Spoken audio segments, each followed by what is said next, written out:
Salmo 116, verso 3. Quem achou, diga amém. Se o pessoal está contando ali, deixa eu...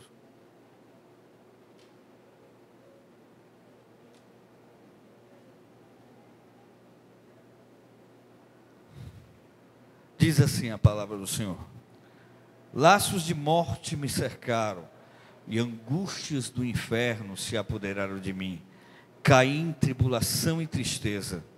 Então invoquei o nome do Senhor, e o Senhor livra minha alma. Amém? Baixa a sua cabeça, vamos orar. Senhor, lemos a tua santa, gloriosa e poderosa palavra. Pedimos a iluminação do teu Santo Espírito e pedimos, ó Deus, que tu venha falar ao nosso coração. Repreende, ó Deus da glória, toda força antagônica, contrária que está nesse local e que tenta impedir a propagação da tua palavra. Não me deixe atrapalhar a tua obra, mas fala ao nosso coração aquilo que nós precisamos ouvir. É assim que eu te oro, em nome de Jesus. Amém. Queridos, eu gostaria de ajuda, tá certo?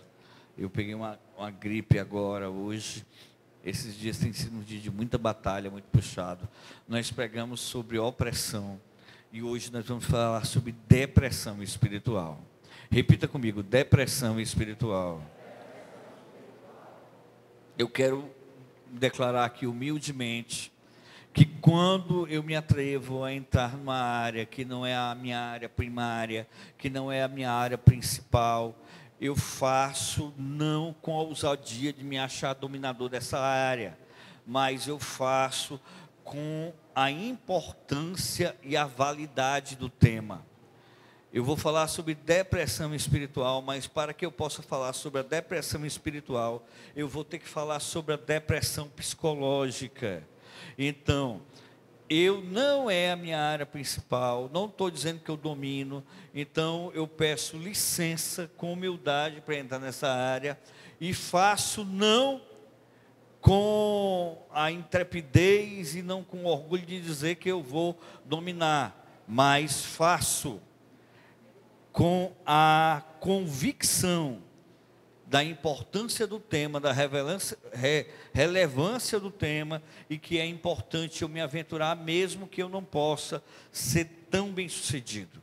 Creio que é importante, creio que é fundamental, e é por isso que nós vamos trabalhar nessa área. A depressão é algo que no Brasil atinge muitas pessoas. Diz que cada 4 pessoas, uma está sofrendo desse mal, a qual está atacando metade da população do mundo até, em algum nível, algum problema patológico, caminhando para essa área.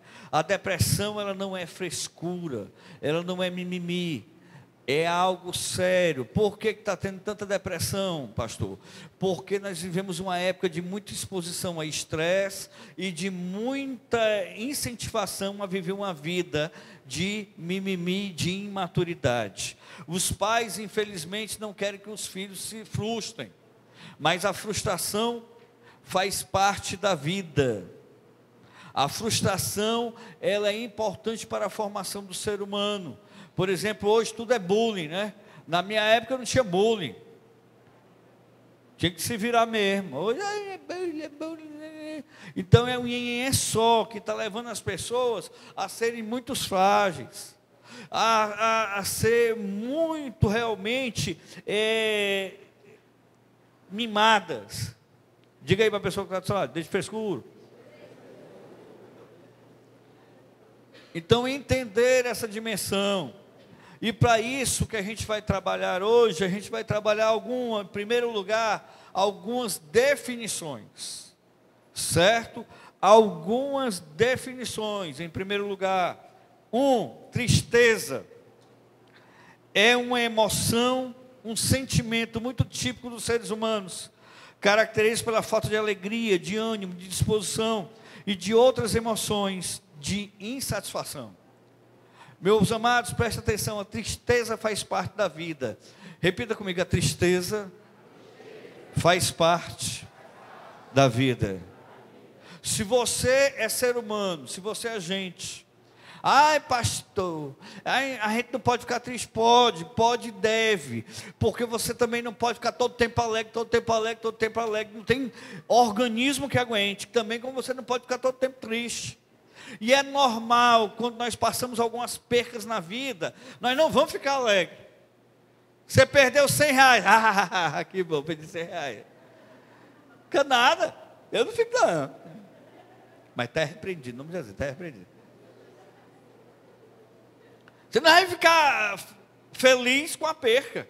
Algumas percas vão ser maiores ou menores. Por exemplo, uma jovem que amarra muito seu namorado, perdeu o namorado morreu. Ela passou 6 meses de luto, chorando.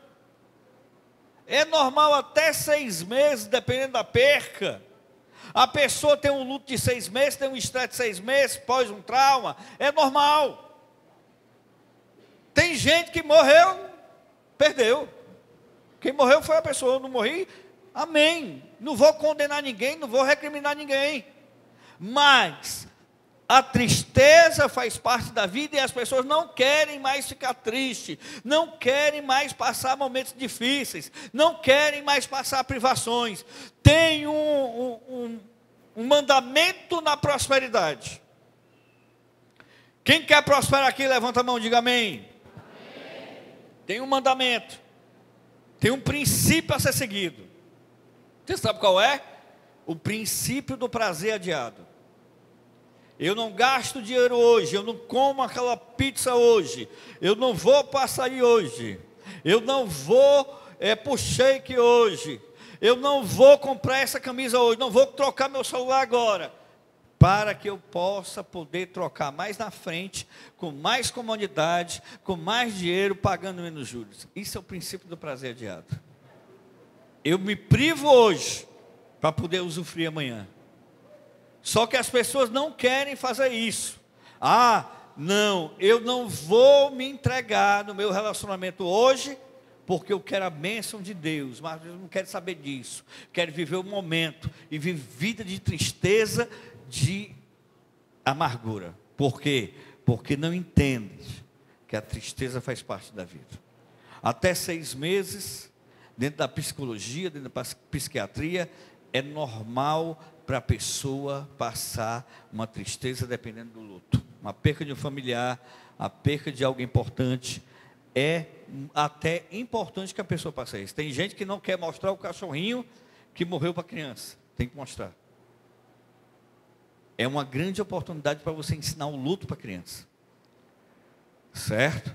É importante você trabalhar.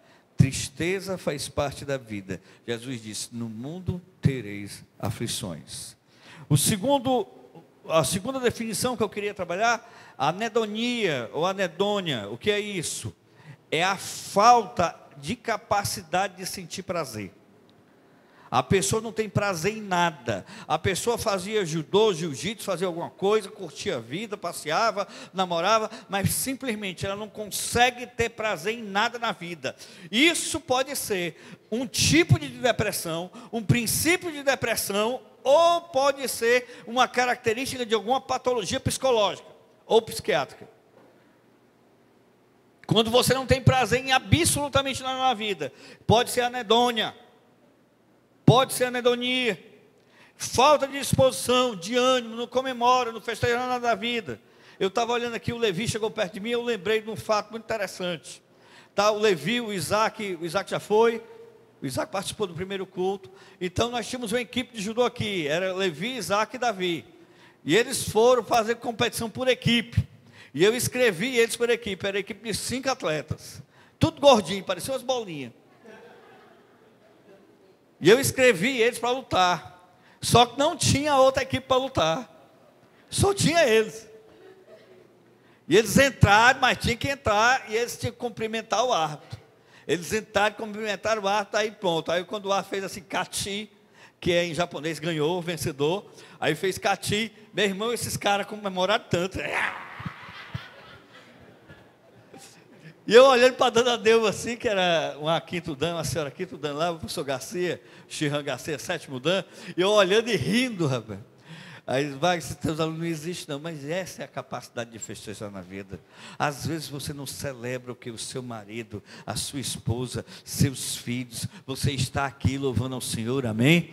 Então, quem perde essa capacidade de festejar, de se alegrar, meu irmão, em nome de Jesus, aplaude e celebre a vida agora, em nome de Jesus.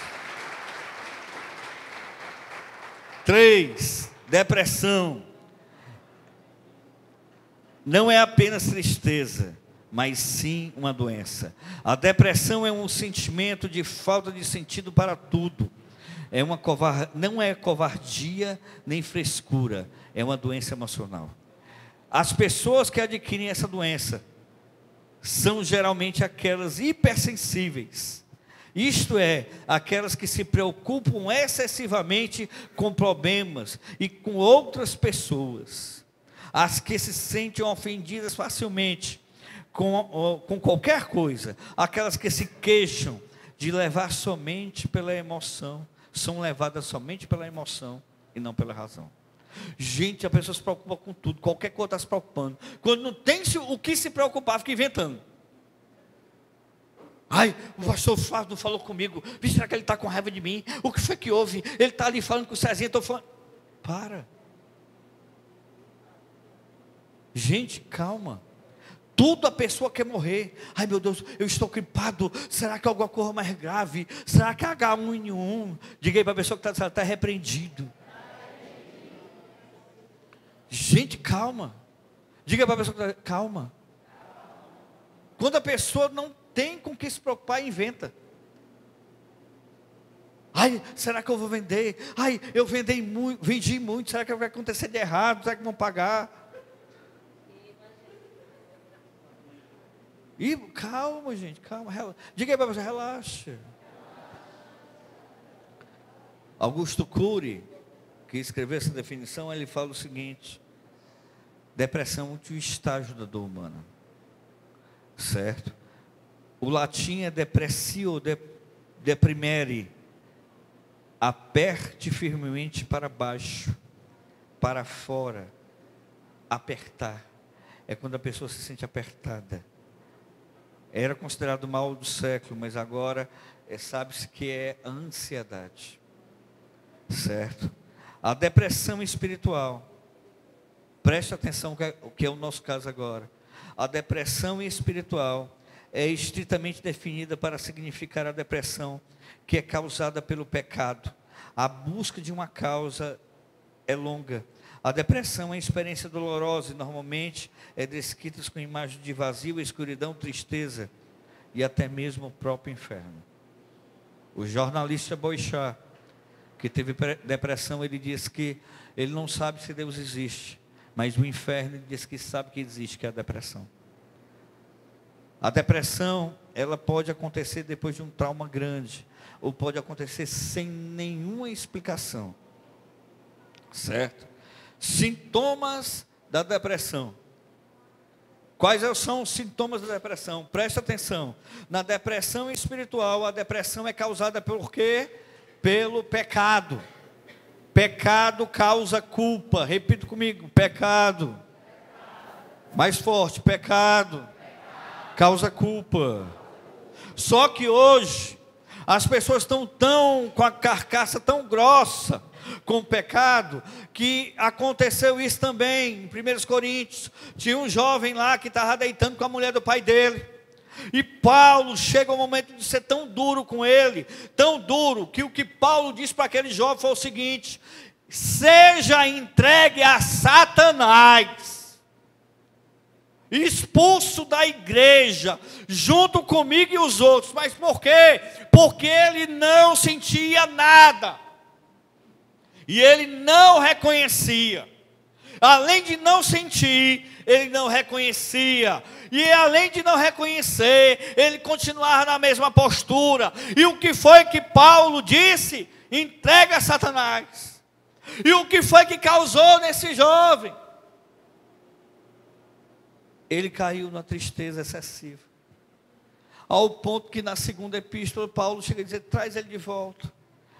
Traz ele de volta, porque senão ele vai ter uma tristeza demasiada além da conta. se você não se dobrar no seu pecado. Deus vai te quebrar de um jeito, ao nível de chegar a isso. Tem gente que não quer hoje, estão vivendo bolando de igreja em igreja. Estou falando de ninguém específico aqui, queridos. Isso é uma realidade da igreja brasileira, somos flutuantes. Você sabe por quê? Porque não quer se ajeitar. Porque dói se olhar. Dói ver que você está em pecado. E se você ficar numa igreja, a igreja vai ver. Porque quando é que a igreja vem? Quando tem relacionamentos.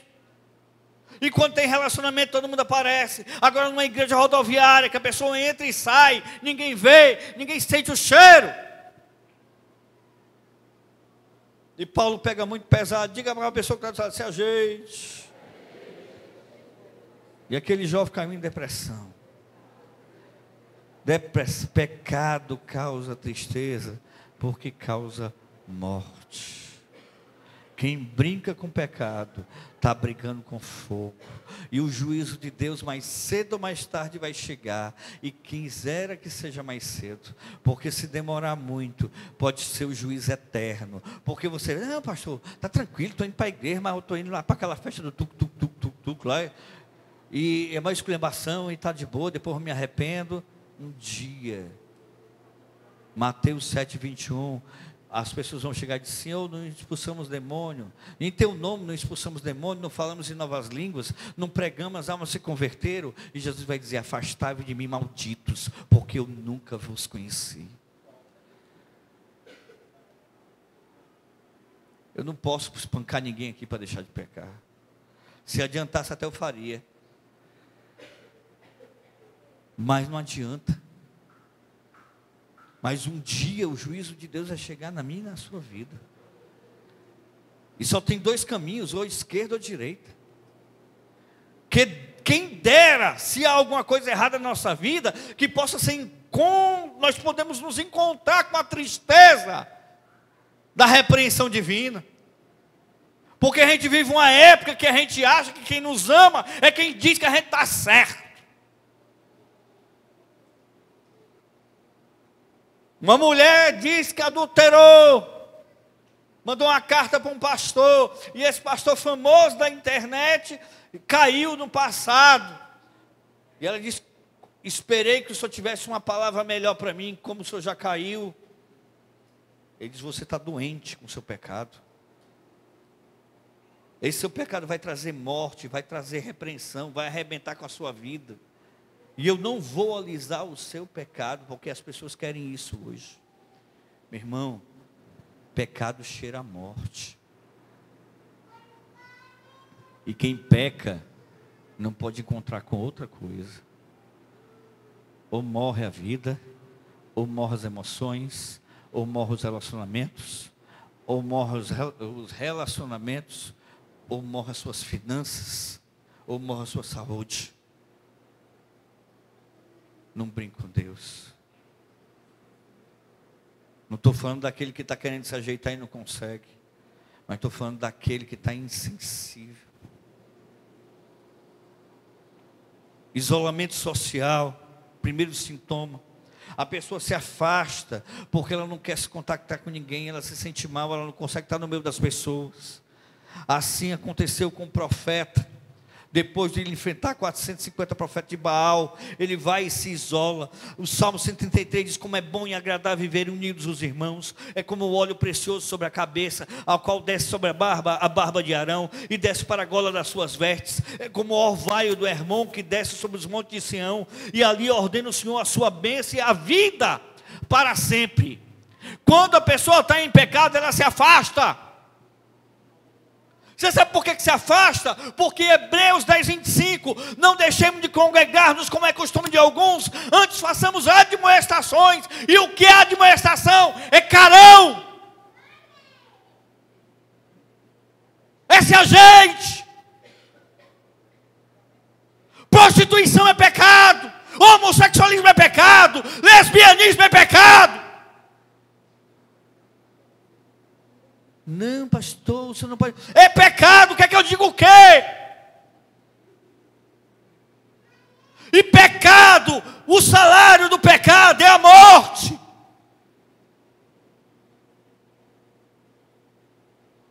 Ah, o senhor não pode falar isso na internet. Que morra!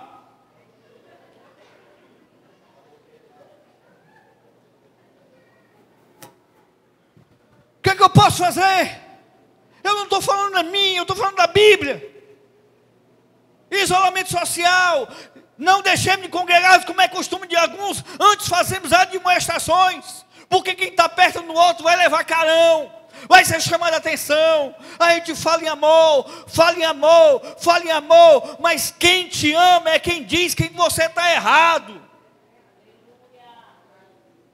A discípula preciosa, poderosa, uma menina que deveria estar voando, encontrei com ela essa semana, e eu tive que com muito amor olhar para ela, você é mimada.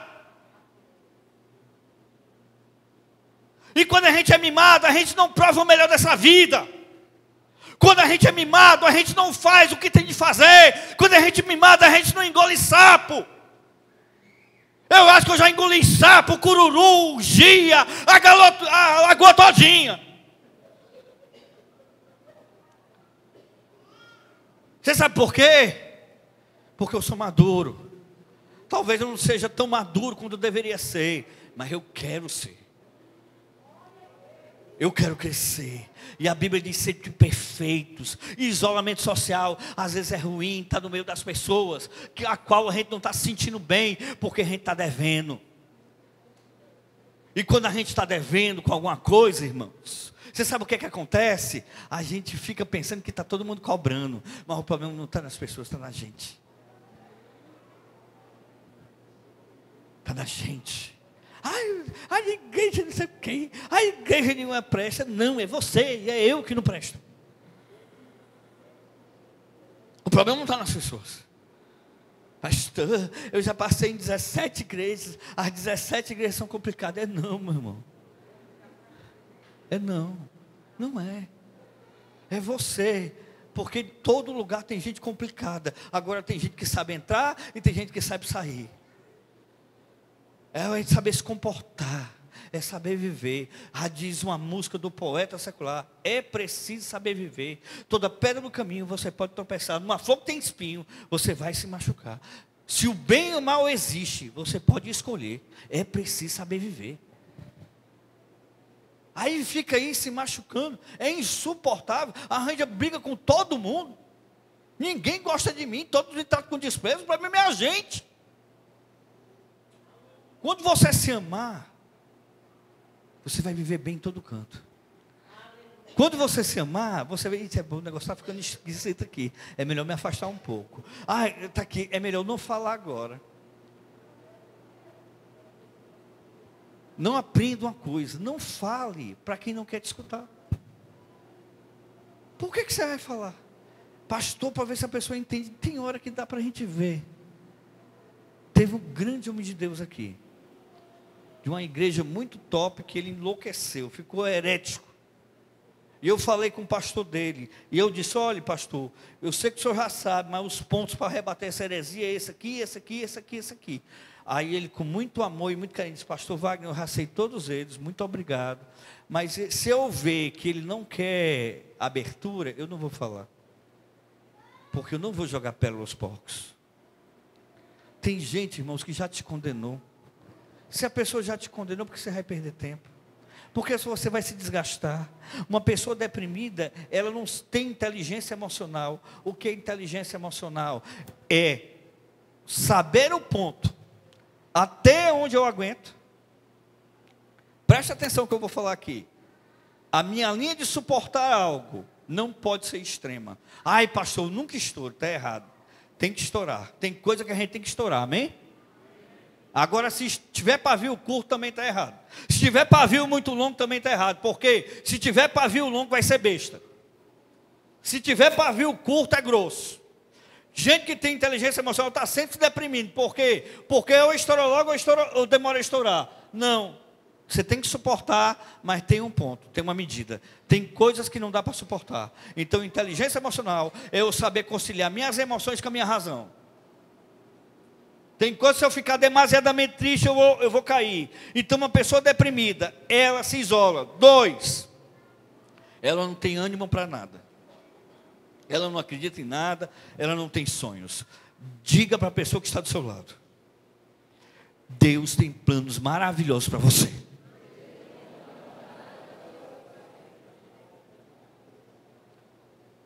É para você isso aqui. Põe a mão no seu coração e receba essa palavra. Jeremias 29:11. Eu é que sei os pensamentos que tenho a vosso respeito, diz o Senhor, pensamentos de paz e não de mal, para vos dar aquilo que vós desejais. Aplauda o Senhor, porque Deus tem pensamento de bênção para você. Tem gente que não se anima, tem gente que não se alegra. Por quê? Porque fica pensando que Deus está querendo acabar com você. Não, meu amado, não, esse é o fim. Quem quer nisso, aplauda o Senhor, amém?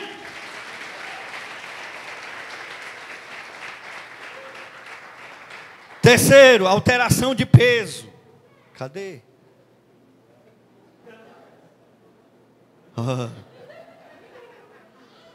Ou perde muito peso, ou ganha muito peso. Gente que engorda muito, fica deprimido, ansiedade, aí come, fica ansioso. Aqui não tem ninguém desse jeito, graças a Deus, né? Mas a pessoa está ansiosa, vai comer, está ansiosa, aí come, e nem mastiga, só engolindo, né?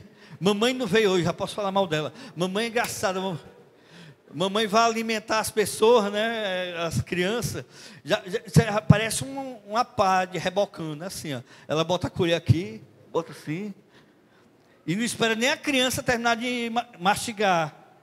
É uma atrás da outra, a criança nem engole. Ela foi alimentar o Benjamin, quase que mata meu filho sufocado. Então, ansiedade. A ansiedade faz a pessoa aumentar muito de peso, ou a pessoa não come, não consegue comer, fica maguinho. Ou come demais, engorda.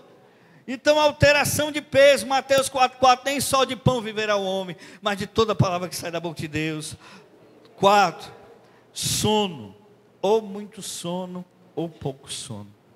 A pessoa dorme direto. Tem um lá em casa que está deprimida. Dorme. Mas dorme. Mas esse sono não é um sono bom. Não é um sono bom. É um sono que a pessoa dorme e acorda cansado. É um sono na qual a mente dele não para. Que o córtex fica trabalhando mesmo ele dormindo. O Salmo 4 diz o seguinte: responde-me quando eu clamo, ó Deus da minha justiça. Na angústia me tens aliviado, tem misericórdia de mim. Ó homens, até quando tornareis a minha glória em vexame? E amareis a vaidade e buscareis a mentira?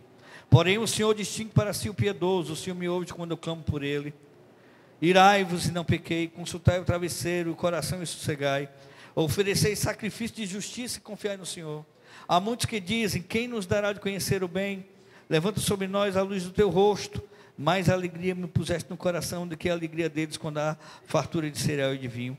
Em paz me deito e logo pego no sono, porque só tu, Senhor, me faz repousar em segurança.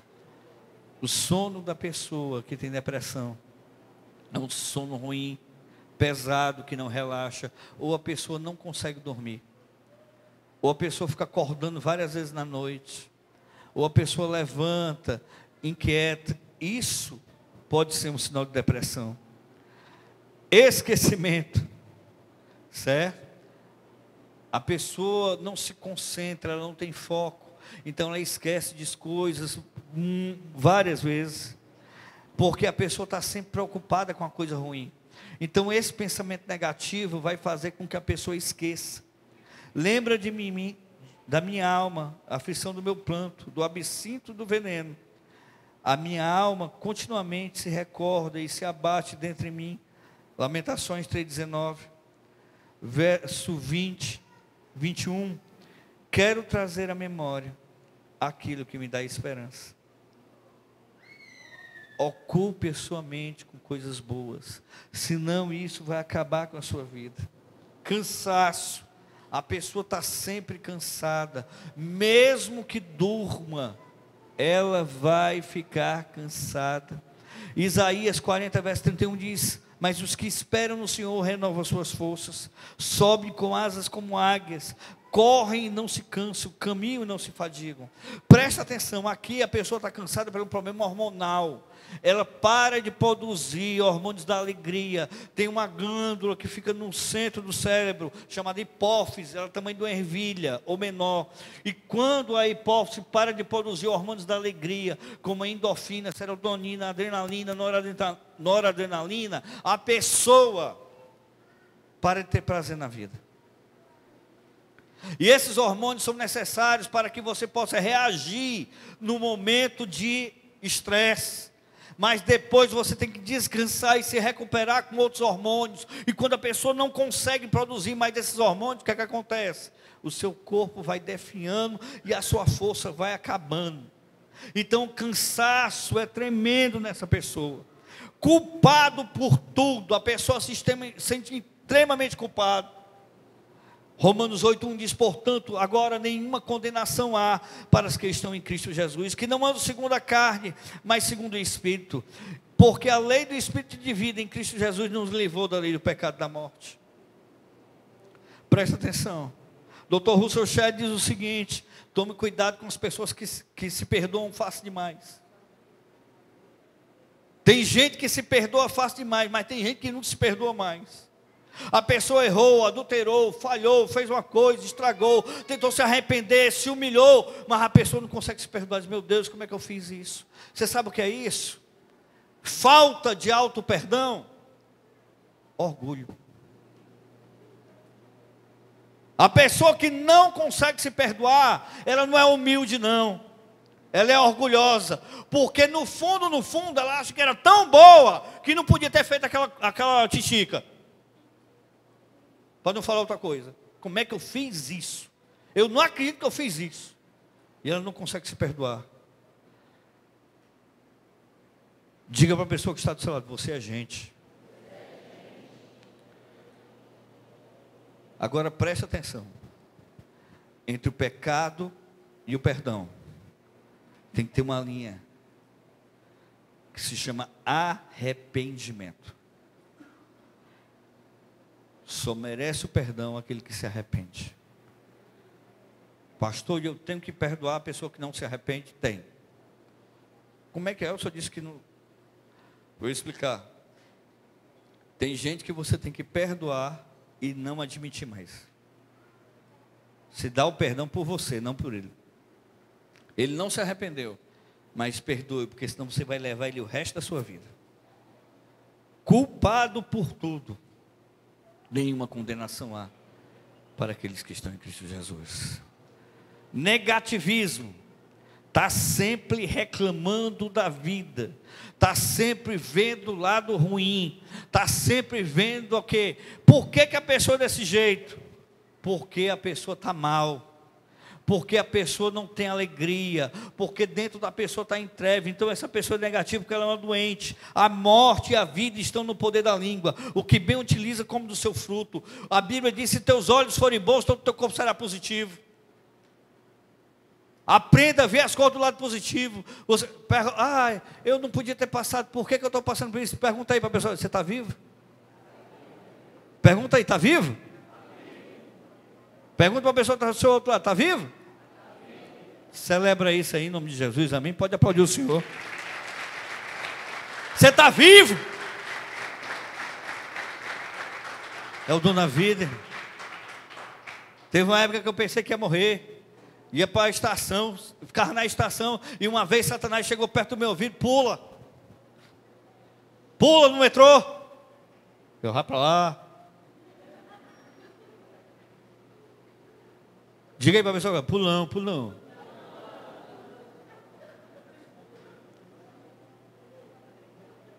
Que história é essa, rapaz? Mamãe, tem hora que você pensa que você, rapaz. Negativismo, álcool ou drogas. João 8,32, conhecereis a verdade vos libertará. É normal de uma pessoa deprimida correr pedindo socorro nessas coisas. Álcool ou drogas, porque ela sai da realidade, ela não aguenta a dor dela, então o que é que ela faz? Ela toma aquilo ali e ela desliga, ela entorpece, chama entorpecente. Risco de suicídio, Preste atenção. Não brinque com isso. Nós vivemos uma época qual 40 segundos, há 40 segundos no mundo hoje uma pessoa se mata. Pastor, a pessoa disse que foi se matar. Eu não acredito não. Duvido não. Se matar, você vai se sentir culpado. Amém? Se a pessoa está dizendo, eu quero sumir. Não, escute, não dá para brincar com isso mais. Certo? Porque às vezes a pessoa diz que eu quero me matar. Aí vai lá na 24 de maio, come espetinho daquele.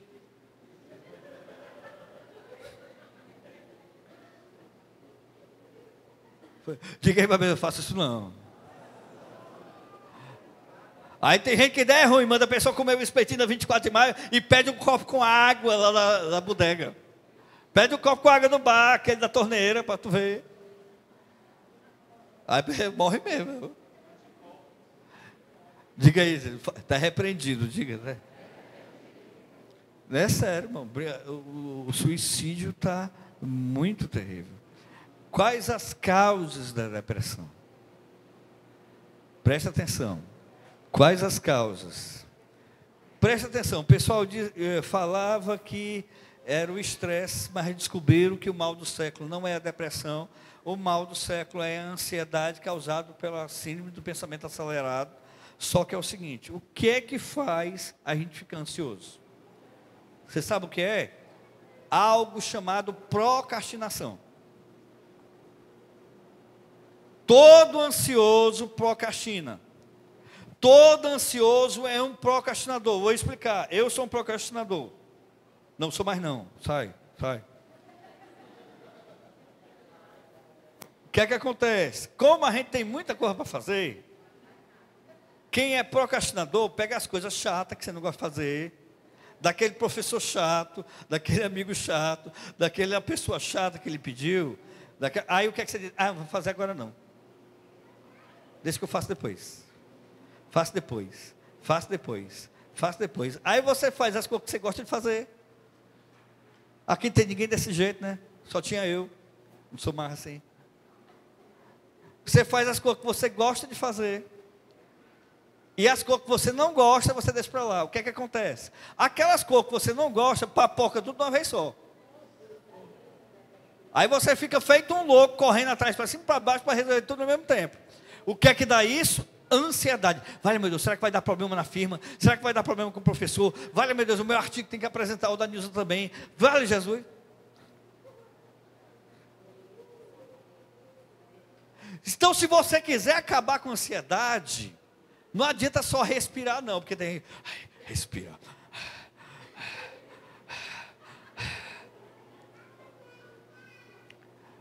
Diga aí para a pessoa que não é só isso, não. Quer acabar com a ansiedade, acaba com a procrastinação.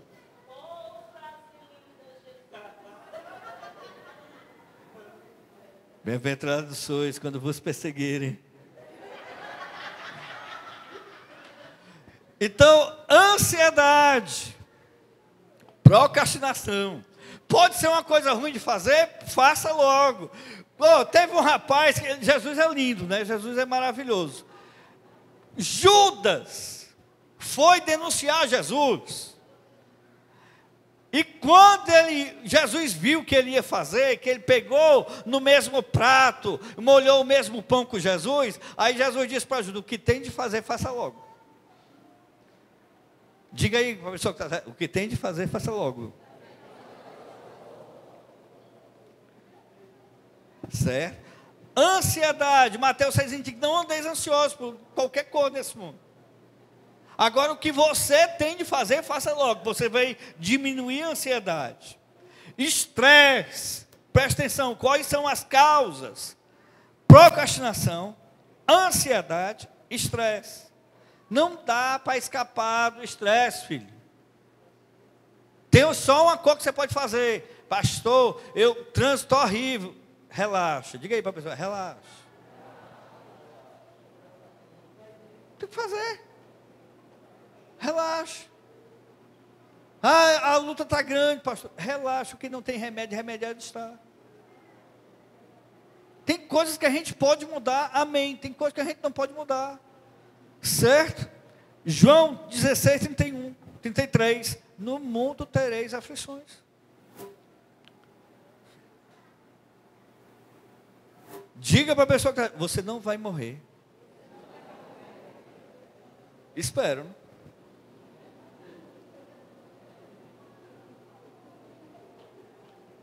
Quarto, o que causa depressão? Genética. Tem pessoas que geneticamente são predispostas a parar a produção desses hormônios, por uma questão de uma tendência biológica. Por exemplo, a família dele tem uma história de depressão. Pastor, procura o médico, procura ajuda. Olhe, Deus pode curar? Pode, mas ir para o médico não é pecado. Lucas era médico. Jesus, quando curou os 10 leprosos, mandou para o sacerdote que ia fazer um exame para ver quem tinha sido curado. Ou seja, Jesus curava e mandava para o médico. Diga para a pessoa, vá para o médico. Aí a pessoa, não pastor, eu tinha problema, mas agora eu estou bonzinho.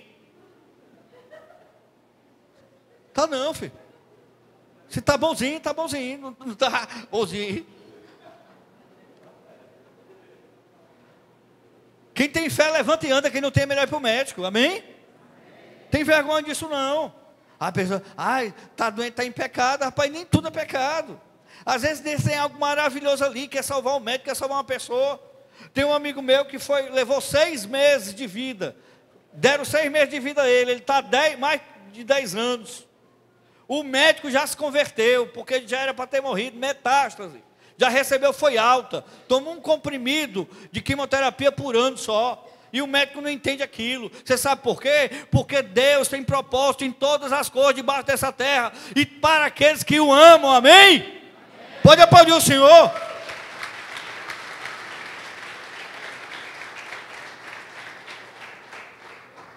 Qual é as causas? A última causa, pecado.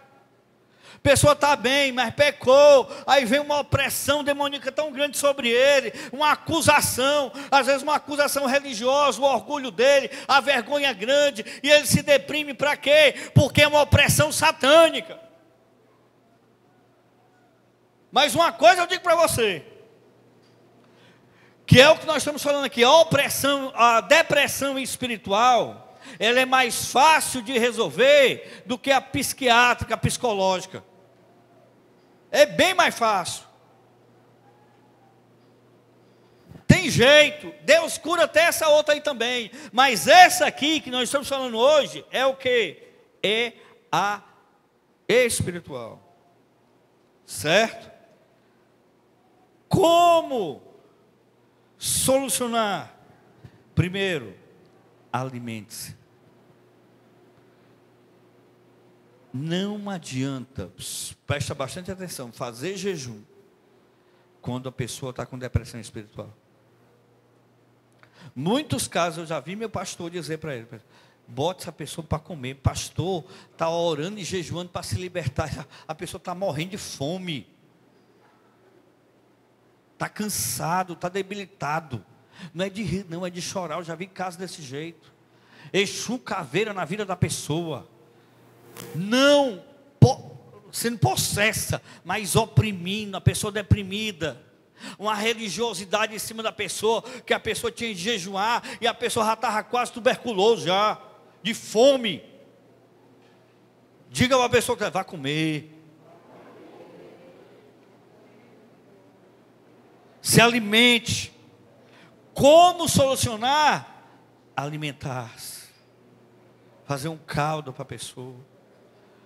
Leva a pessoa para comer uma picanha, aleluia. Não, estou brincando. Isso aqui não dá para brincar não, perdão. Um caldo, uma comida saudável, para a pessoa se erguer, ficar melhor, porque o problema da pessoa é o quê? É espiritual, mas é fome também. Tem horas que não é para jejuar, tem horas que é para comer. 2, falar. Tiago 5,16, confessarmos nossos pecados uns aos outros, para serem curados. Tem gente que adoece porque não fala. Tem gente que adoece porque não confessa. Tem gente que não adoece porque não consegue falar. Que aquilo está escondido, alguma coisa dentro dele que amargurou. Freud falou isso, que é verbalizando, faz parte da terapia. Para a cura tem que haver uma verbalização. A Bíblia já falava isso. Confessai os vossos pecados uns aos outros para ser curado. E agora não vá falar para qualquer pessoa, porque tem gente que, se você falar aqui, amanhã está no mural da fofoca. Se tem uma coisa que Deus odeia, é fofoqueiro. Se tem uma coisa que Deus odeia, é o escândalo. Cuidado, meu irmão, com quem você fala.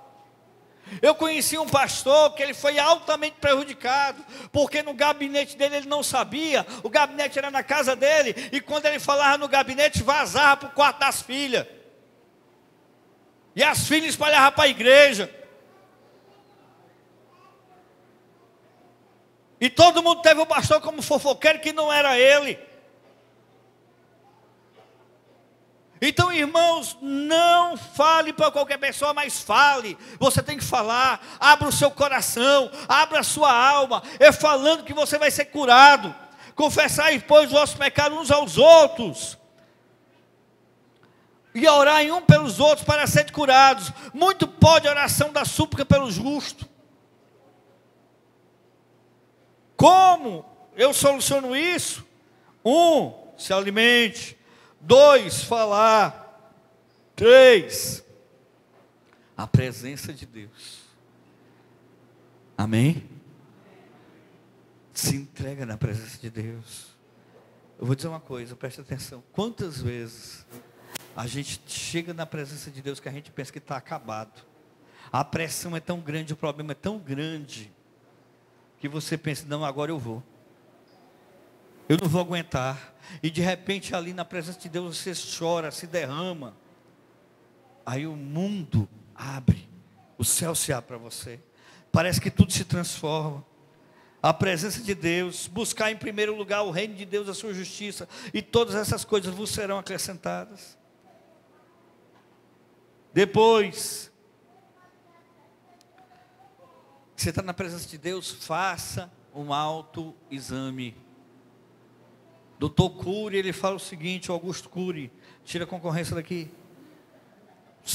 Ele estava numa depressão fortíssima, ele colocou uma mesa e botou 2 cadeiras. Ajuda, Gabriel, por favor. Colocou 2 cadeiras, ele sentou e começou a questionar a proporcionalidade daquela dor que ele estava sentindo.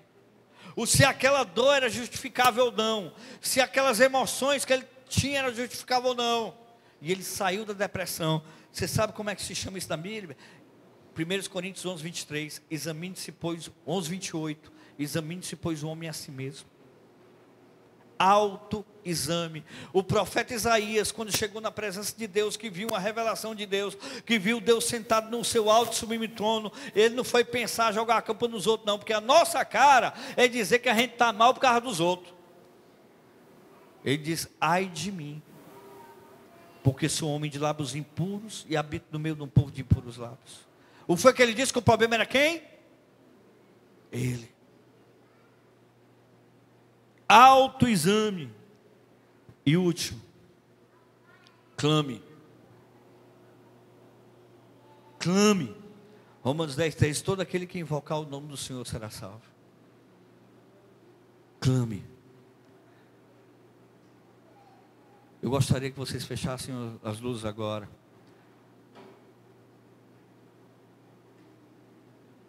E o grupo de louvor viesse me ajudar aqui.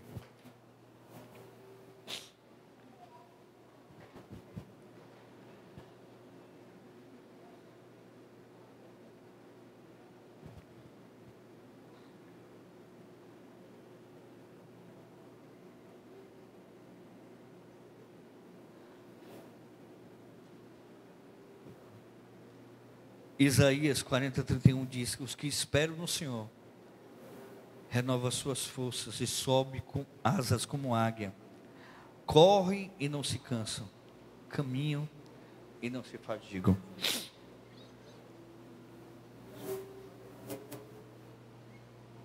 A águia, ela vive 70 anos, mas com 30 anos ela está com as penas muito pesadas. O seu bico está muito curvado, que ele não consegue mais pegar presa nenhuma. E as suas unhas estão enormes, dificultando para que ela possa caçar. Quando ela chega nessa idade, ela tem uma decisão: ou ela se renova, ou ela morre de fome. E ela vai para o mais alto pico que ela consegue achar. Ela procura um lugar que tenha água, que tenha algum bicho pequeno para ela comer, e que fique difícil dos predadores pegá-la, que fique difícil para que o inimigo possa pegar, porque ela vai passar pelo momento de muita dificuldade e de muita vulnerabilidade. Esses momentos de renovo, a qual eu e você temos que passar, são momentos aqui nós vamos ficar muito vulneráveis. Então ela sobe, ela voa, e quando chega lá, a primeira coisa que ela faz é arrancar as suas unhas com o bico. Aliás, ela quebra o seu bico numa pedra. Ela começa a bater esse bico até quebrar. E quando ela quebra, a dor é tremenda, ela não consegue comer mais nada. Mas nasce outro bico. Quando esse bico nasce, ela arranca suas unhas, uma por uma. E depois que ela arranca as unhas, e muita dor, que ela não consegue caçar, nem comer, nem fazer nada, ela espera as garras crescerem de novo. E depois que as garras crescem de novo, ela arranca todas as suas penas, onde ela vai ficar com frio. E ela vai esperar nascer novas penas, menores, limpas, não sujas e leves, porque as outras estavam pesadas. Depois desse momento de dor, de automutilação, ela se renova e ela consegue viver mais 30 a 40 anos. No mundo tereis aflições, mas tende bom ânimo, eu venci o mundo. Os que esperam no Senhor renovam as suas forças, sobem com asas como águias, correm e não se cansam, caminham e não se fatigam.